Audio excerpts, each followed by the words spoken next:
Pak, liftnya macet. Sekretaris Junah menyampaikan informasi terkait lift yang tiba-tiba mati mendadak di lantai 8 sambil menghubungi stafnya untuk membukakan pintu secara darurat. Rain mengepalkan tangannya kesal. Ada-ada saja yang mengganggu bisnisnya. Sial, kenapa bisa mati begini? Kita ini akan menemui klien penting siang ini, Jun. Sepertinya ada gangguan teknis, Pak. Saya akan segera menghubungi staf terkait untuk memperbaiki lift ini. Dengan terpaksa kita turun di sini dan lanjut naik lift karyawan, ucap Juna segera mempersilahkan sang atasan keluar lift. Saat para staf berhasil membukakan pintu secara paksa untuk mereka, Ren melangkah keluar, menatap arlojinya sambil menggerutu kesal dalam hati. Ia paling benci naik lift karyawan yang selalu saja padat. Namun ia terpaksa dan tak ada pilihan lain, karena jika terlambat sedikit saja, klien kakap yang akan ia dan Junah Lobby bisa terlepas dari genggaman. Dengan wajah ditekuk, Rain melangkah menuju lift karyawan yang diiringi sang sekretaris. Kita harus cepat, Jun. Klien kita yang dari Korea itu akan pergi jika kita terlambat.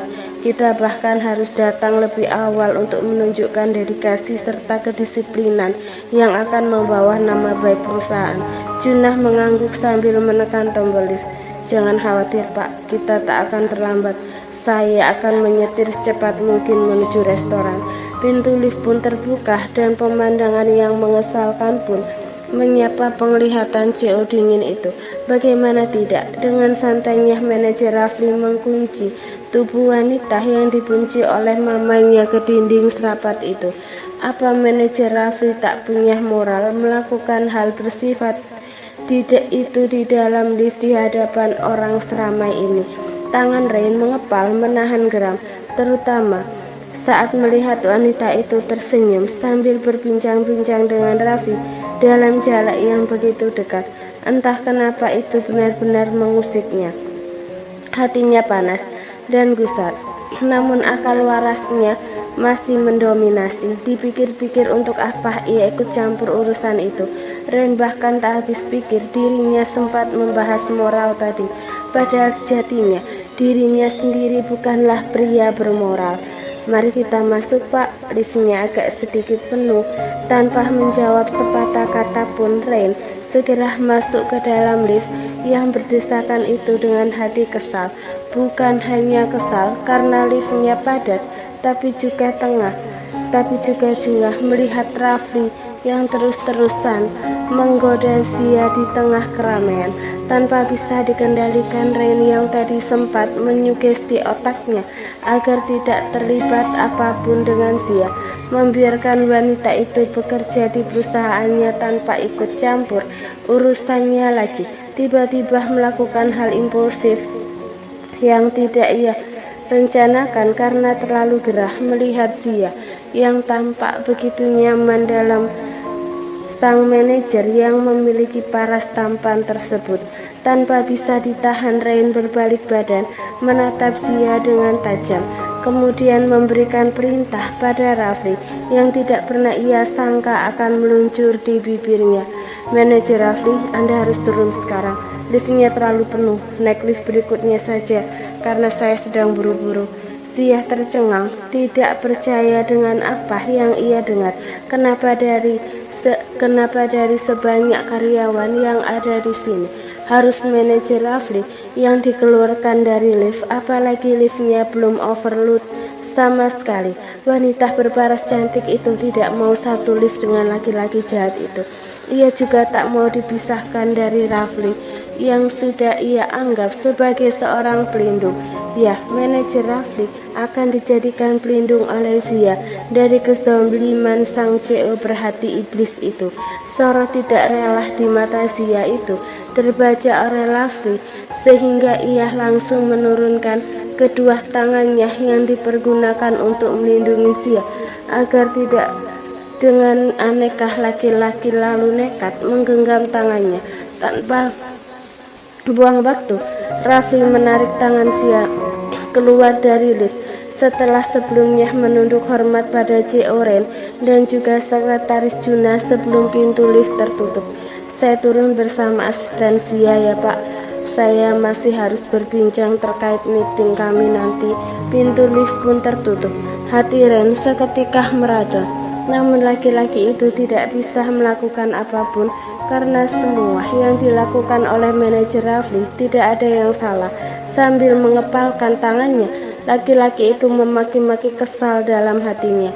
Bagaimana tidak, belum 1 hari alias baru setengah hari bekerja, Zia sudah berani menggoda laki-laki lain. Apa wanita itu sejenis yang suka mengobrol pada sembarang pria seperti yang selalu dikatakan oleh sang mama? Dasar brengsek. Makian itu hanya bisa terlontar dalam hati. Sedetik kemudian, hati Ren menyanggah pendapatnya sendiri. Semua yang ia keluhkan tadi tidak benar karena ia sudah merasakan kemurnian dari seorang Zia. Di mata wanita itu benar-benar menjaga kehormatannya sampai akhirnya ia mencapik-capik kehormatan wanita itu tanpa belas kasih. Itu pun Rain agak sulit melakukannya. Namun karena desakan sang mama yang terus-terusan mengadu padanya, membuatnya dengan tega memerawani Zia, meluapkan kebenciannya. Apalah daya, Ren sudah termakan ucapan sang mama yang bahkan tak ragu menunjukkan foto-foto di mana Zia berada bersama dengan seorang laki-laki di dalam kontrakannya. Itu membuatnya percaya kalau Zia itulah sebabnya kenapa ia menodainya waktu itu. Tujuannya adalah satu, untuk mengambil video dan mengancam wanita itu agar putus dari adiknya. Tidak pernah ia sangka kalau Zia ternyata masih perawan. Dirinya lah laki-laki pertama yang bersama wanita itu dan menikmati sensasi yang begitu memabukkan. Sempat terbesit rasa bersalah di hati ini Rain karena sudah melakukan kekerasan pada seorang wanita murni. Namun kecintaannya pada sang mama membuatnya mengabaikan semua perasaan itu. Malah ia harus memastikan wanita itu menjauh dari adiknya. Tapi entah kenapa hari ini ia begitu kesal melihat tingkah wanita yang menurutnya terlalu cepat menggoda laki-laki. Baru kurang lebih 4 jam Zia bertemu dengan Rafli. Bisa-bisanya Zia membuat manajernya itu tertarik padanya. Bukannya Ren tak tahu sorot mata manajer Rafli menunjukkan ketertarikan yang sangat besar pada wanita itu. Apa yang sebenarnya terjadi di sini? Kenapa semua pria begitu cepat mendekat padanya? Begitu juga pada adikku. Kenapa mereka begitu mudah tergila-gila pada perempuan itu? Lagi-lagi semua perasaan geram dan kesal itu hanya bisa diungkapkan di dalam hati karena ia tidak mungkin mengeluarkan semua emosinya di dalam lift ini. Itu juga berpotensi akan diketahui oleh sekretarisnya. Dirinya adalah tipikal laki-laki yang dingin, tegas, dan tidak pernah mau berurusan dengan hal-hal sentimental seperti percintaan. Sekuat tenaga Ray mencoba mengusir bayangan Zia ketika oleh Rafli tadi, lalu mulai fokus kembali pada agendanya. Pintu lift pun terbuka. Bersamaan dengan itu suara ponselnya pun berdering, dan itu dari sang mama tercinta. Tanpa menunggu lama, Ren segera menggeser tombol hijau di layar ponselnya. "Kamu di mana, Ren?" "Di lobi perusahaan, Ma," sahut Ren sambil terus melangkah bersama Juna ke parkiran. "Kamu mau kemana? Bisa nggak kesini sebentar?" "Nggak bisa, Ma," jawab Ren singkat. "Ini kan jam istirahat, Ren. Masa kamu nggak bisa pulang sebentar menemui Mama?" Ren mendengus kesal. Walaupun ia cinta dan sayang pada sang mama, tapi tetap saja di matanya sang mama adalah sosok yang menyebalkan dan pemaksa. "Ini memang jam istirahat, tapi aku harus pergi ke restoran. Aku ada meeting, Ma." "Kamu beneran gak bisa pulang?" Ren kembali menegaskan. "Enggak." "Masa kamu gak bisa pulang? Kasihan adik kamu, Ren." Wajah Ren seketika ditekuk yang dicemaskan oleh mamanya.